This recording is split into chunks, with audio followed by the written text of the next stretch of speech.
मांसाहारी जानवर को देखते हैं, शेर बब्बर, चीता, इनके दांत नोकीले हैं, कैनाइन टीथ। ये सिर्फ गोश्त खा सकते, भाजी पाला नहीं खा सकते। लेकिन जब हम इंसान के दांत देखेंगे आईने में, अपने दांत, मैं देखूंगा अपने दांत, तो पता लगता है कि खुदा ने हमें चपटे दांत दिए, नोकीले दांत दिए। अगर ईश्वर चाहता था कि सिर्फ मैं भाजी पाला खाऊं, मैं नोकीले दांत क्यों दिए?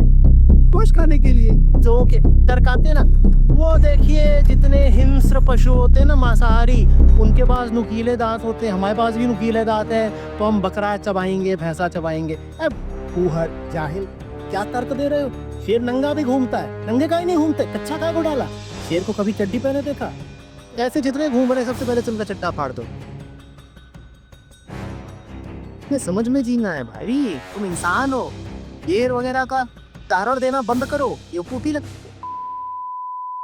सदियों से एक कॉन्फ्लिक्ट इंसानों के बीच में हमेशा से चलती आ रही है, नॉनवेज खानी चाहिए या नहीं। जब वेजिटेरियंस बोलते हैं कि कैसे कोई जानवर को मार के खा सकता है, तब नॉन वेजिटेरियंस बोलते हैं कैसे कोई पौधों को मार के खा सकता है। जहां नॉन वेजिटेरियंस न्यूट्रिशनल वैल्यूज़ की इंपॉर्टेंस सामने रखते हैं, शरीर ज़्यादा हेल्दी रहेगा कहता है, वही डॉक्टर्स जितना ज़्यादा हो सके नॉन वेज डाइट को कम करने को बोलते हैं।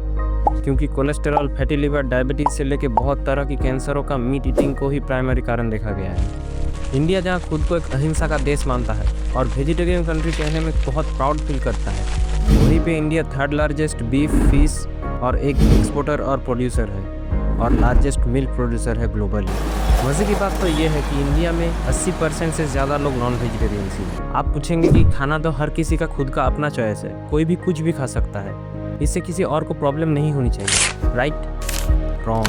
हम क्या खाते हैं और क्या खिलाते हैं, इससे खुद के साथ साथ पूरे दुनिया में प्रभाव पड़ता है। एंशिएंट मानुस आज के चिंपांजीज की तरह ही थे, ओमनिवोरस। डाइट में लगभग सब कुछ प्लांट बेस्ड ही था, एक्सेप्ट छोटे छोटे कीड़े मकोड़ों के, और मांस अगर बहुत ही ज़्यादा ज़रूरत हो तभी खाते थे, क्योंकि उनका डाइजेस्टिव सिस्टम एफिशिएंट ही नहीं था मांस हजम करने के लिए। फिर लगभग 26 लाख साल पहले हमारे एक ग्रुप ने स्कैवेंज करना शुरू किया।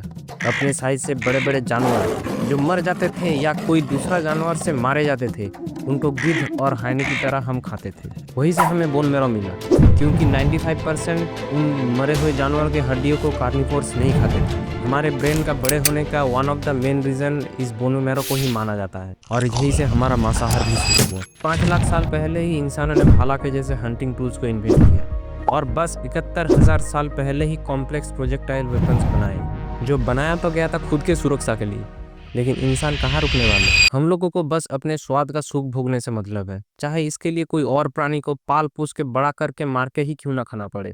लेकिन असली प्रॉब्लम इससे बहुत अलग और बहुत ही बड़ा है। किसी का फेथ, सेंसिबिलिटी और मोरालिटी को अगर साइड में रख दे, तो असली मुद्दा यहाँ पे हमारी रिसोर्सेज की है, क्लाइमेट चेंज की है, और हमारे प्रेजेंट और फ्यूचर की है, जो अगर अनचेक रह गया तो अगले 2-3 सालों में हालत बहुत ही ज़्यादा खतरनाक होने वाली है। Agriculture and food production industry second most polluting industry है after fossil fuels, with direct green house gas emissions of 8.5%, जो लैंड यूज मिला के 14.5% तक हो जाती है। उसका भी 57% लाइव स्टॉक फार्मिंग से आता है, 29% प्लांट बेस्ड खाने से, और बाकी कॉटन, रबर जैसे प्रोडक्ट से। ऑक्सफोर्ड यूनिवर्सिटी के अनुसार नॉन वेज खाने वाले वेजिटेरियन से 2 गुना और वीगन से 2.5 गुना ज़्यादा dietary global green house gas release करते हैं। जहाँ 1 kg गेहूँ production 2.5 kilo green house gas emit करता है, वहीं पे 1 kg बीफ प्रोडक्शन 70 kg तक गैस एमिट करता है। दुनिया में 71% पानी है और 29% लैंड, उसकी 76% हैबिटेबल है, उसकी 1% में हम रहते हैं, 45% में एग्रीकल्चर होता है, बाकी वाटर बॉडीज और फॉरेस्ट है। उस 45% की 80% लाइव स्टॉक फार्मिंग में लगता है, और बस 16% ही फूड क्रॉप्स में काम आता है, बाकी 4% नॉन फूड क्रॉप्स में लगता है। अब जिनको लगता है कि ये 80% हमारे ही फूड को न्यूट्रिशियस बनाता है, तो वो गलत है, क्योंकि ग्लोबल कैलोरी सप्लाई की बस 17% ही हमारे लाइव स्टॉक फार्मिंग से आता है, बाकी 83% प्लांट फूड से आता है। और जिनको लगता है कि मांस और मिल्क के बिना उनकी प्रोटीन रिक्वायरमेंट पूरी नहीं होगी, तो उनको बताना ज़रूरी है कि ग्लोबल सप्लाई की बस 38% ही प्रोटीन रिक्वायरमेंट पूरी कर पाती है लाइव स्टॉक फार्मिंग। हर साल बीफ प्रोडक्शन के लिए 5 मिलियन हेक्टेयर्स काटा जाता है अमेज़न रेन फॉरेस्ट में। इतनी ज़्यादा डिफॉरेस्टेशन सिर्फ सोया प्रोडक्शन के लिए ही होता है, पर उसका भी 80% यूज़ होता है लाइव स्टॉक फीडिंग में, बस 20% ह्यूमन कंजम्पशन के लिए बचता है। ये तो कुछ भी नहीं है। दिल्ली जैसे शहरों में हम हर साल जो पानी नहीं है चिल्लाते हैं ना, उसका भी अगर डेटा देखेंगे तो आप हिल जाएंगे। IME के अनुसार 1 किलो बीफ के लिए 15,415 लीटर, मटन के लिए 10,412 लीटर, पोल्ट्री के लिए 4,325 लीटर, चावल के लिए 2,497 लीटर्स और आलू के लिए 287 लीटर पानी लगता है। सिर्फ बफेलो प्रोडक्शन को ही देखें तो लगभग 1.1 ट्रिलियन पानी लगेगा इसके प्रोडक्शन के लिए। लाइवस्टॉक फार्मिंग चावल कल्टीवेशन से 116 गुना ज़्यादा लैंड ऑक्यूपाई करती है। अगर आप पूछेंगे कि खाया ना भी जाता तो इतना तो इनके खुद के लिए लग ही जाएगा, तो आप गलत हैं। ये सब ब्रीड करके इतनी ज़्यादा पॉपुलेशन बढ़ाई गई है ताकि हम अपने खून की प्यास को बुझा सके। अगर आप इनकी कंडीशन भी देखेंगे ना तो आपकी रूह कांप जाएंगी। मतलब अगर कुछ बाकी है तो पोल्ट्री को पिंजरे के अंदर और गाय भैंस को ट्रक में लोड करके दिन ब दिन रखा जाता है। बूंदी भर पानी दिया जाता है और अपनी गर्दन भी ना हिला पाए उतनी बड़ी जगह दिया जाता है। जुलाई 2017 में लॉ कमीशन अपने 269th रिपोर्ट में ब्रॉयलर और एग लेइंग हेन्स के ऊपर स्टडी करके ये डिसीजन लिया कि इन मासूम हेन्स को लगभग A4 साइज पेपर जितना स्पेस तो इनको ज़रूर देना चाहिए ताकि वो अपने पिंजरे की ज़िंदगी में जी भर के रह पाए, उठ बैठ पाए, घूम पाए, अपने पंख फैला पाए, बेसिकली मरने से पहले थोड़ा शारीरिक सुख भोग पाए। इस डिसीजन को भी हम लोग ने झटका और हलाल करके बिक दिया। उधर नर बछड़े को मार दिया जाता है या भगा दिया जाता है। Farms claims that their cows are their babies, but within hours of birth, all newborn calves are taken away from their mothers. Many of the calves, like this one PETA named Emily,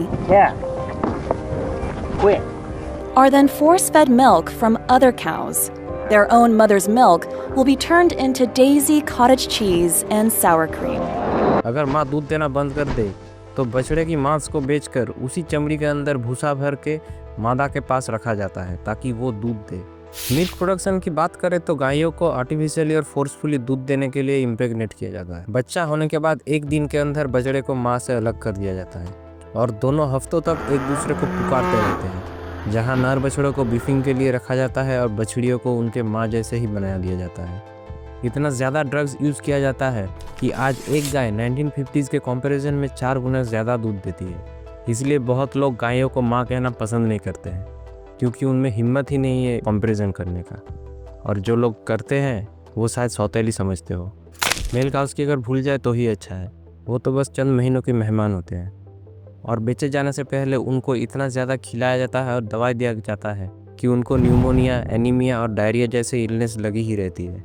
सुअर farming में एक term use किया जाता है thumping, जिसमें जो बच्चे बहुत वीक होते हैं उनको ज़मीन पर सर पटक के मार दिया जाता है। पोल्ट्री फार्म्स की भी हाल सेम ही है। स्टेरॉयड यूज़ करके फटाक से बढ़ाओ, आर्टिफिशियली इम्प्रेग्नेट करके अंडे निकालो और झटाक से मार्केट में काट के बेच डालो।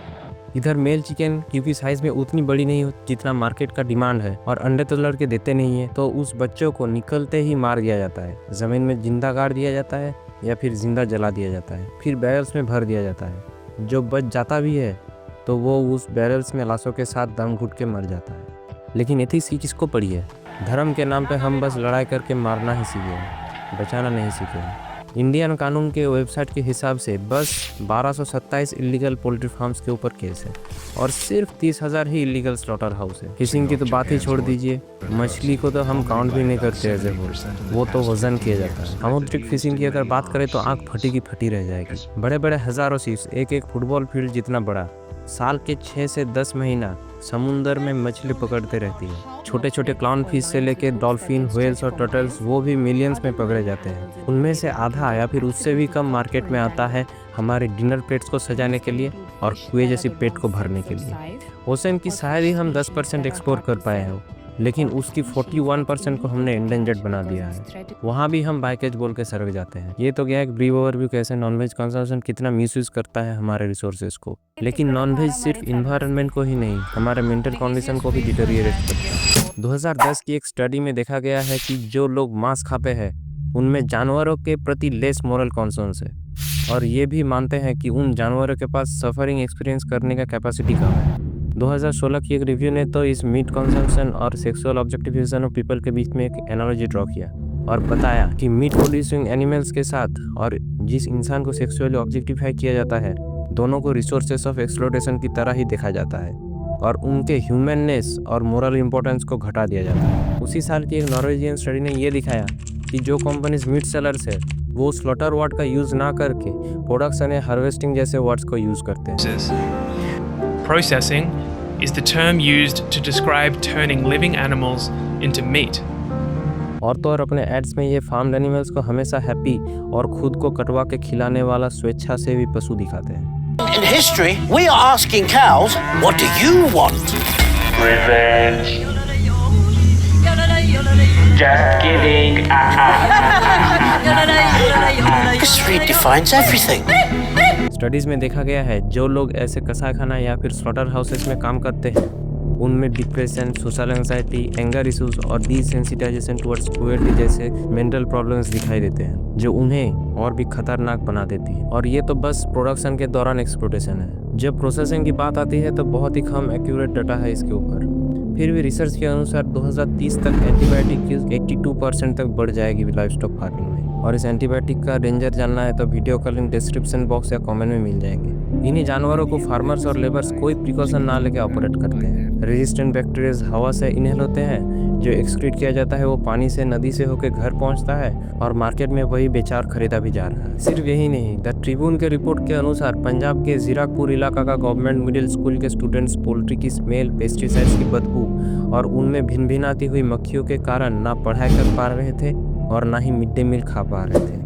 क्योंकि पोल्ट्री फार्मिंग बहुत कम समय में बहुत ज़्यादा लाभदायक भी है, तो ये लोकल गुंडों की एक गो टू बिजनेस बन गया है। पूरे देश भर में खेती के नाम पे लगभग 30% यानी 97 मिलियन हेक्टेयर जमीन यूज अप हो जाएंगी। एक देश जो हंगर इंडेक्स में 127 देशों में 105 रैंक करती है, वहाँ फार्मेबल लैंड अगर लाइवस्टॉक फार्मिंग में ही लग जाएगा तो विश्वगुरु के नाम पे ये धब्बा। हम खेती भी इसीलिए कर रहे हैं ताकि जानवरों को अच्छे से खिला के मोटा करें, ताकि उसकी मांस को हम लोग जो भूखे नहीं मरते वो लोग चाट चाट के खा पाए। कैटल फार्मिंग 11 to 19% तक ग्लोबल एमिशंस के लिए जिम्मेदार है, with methane, ammonia and hydrogen sulphide as major agents. Cooking को तो अभी काउंट भी नहीं किया गया है। आप खुद देख सकते हैं, घर में अगर किसी का ब्लड प्रेशर, कोलेस्ट्रॉल हाई हो जाए तो पहले उनको मांस, मछली और अंडे खाने को मना किया जाता है, क्योंकि कार्डियोवास्कुलर डिजीज, कोलोरेक्टल कैंसर और टाइप 2 डायबिटीज़ जैसे खतरनाक और जानलेवा बीमारियां हमेशा मीट, फिश और एग कंजम्पशन के वजह से ही बढ़ते जाते हैं।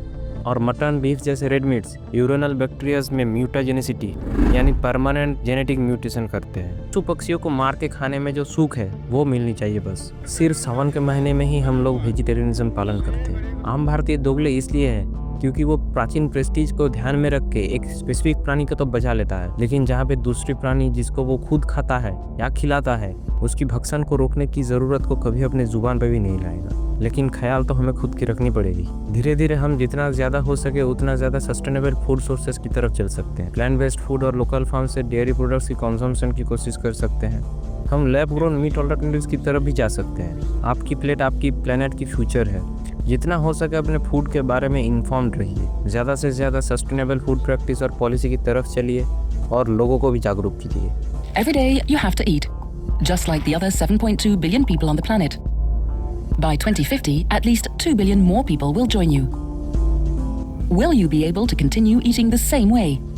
Let's take a look together at 4 examples of our food system's limitations. First limitation: 1 out of every 3 people suffer from malnutrition. 794 million people suffer from hunger, and 2 billion people do not have sufficient access to vitamins and minerals necessary for growth and development. On the other hand, 1.9 billion people overeat, and 600 million of those people are obese. Consequently, more people suffer from illnesses, such as type 2 diabetes. Second limitation: our food is too rich in fat, sugar, salt, and meat. This type of diet has an impact on health and the environment. For example, it can lead to increased heart disease and higher greenhouse gas emissions from meat production. In addition, our food is less diverse. 75% of our food now comes from only 12 plants, including rice, corn, and wheat, and from 5 animal species, including cows, chickens, and pigs. Third limitation: 1/3 of food is wasted. Out of all the food we produce, 1/3 is not consumed but thrown away. Fourth limitation: our natural resources are under pressure. Sources of fresh water are running dry, and existing water resources are becoming polluted. 33% of soils are degraded. Our biodiversity is threatened, with tropical forests disappearing and many plants and animals endangered, such as bees. These problems are intensified by climate change. Such limitations clearly show that our food system must be transformed. Each step of the food system, production, processing, distribution, consumption, needs to be adjusted to ensure healthier food to our growing population and to reduce its environmental impact. But above all, it is necessary to bring all the stakeholders together: government and health authorities, producers, consumers, business people, to break down the silo thinking, examine all the points of view, and work together to define the actions necessary to produce and eat food differently. For example, to reduce greenhouse gas emissions and decrease levels of overconsumption.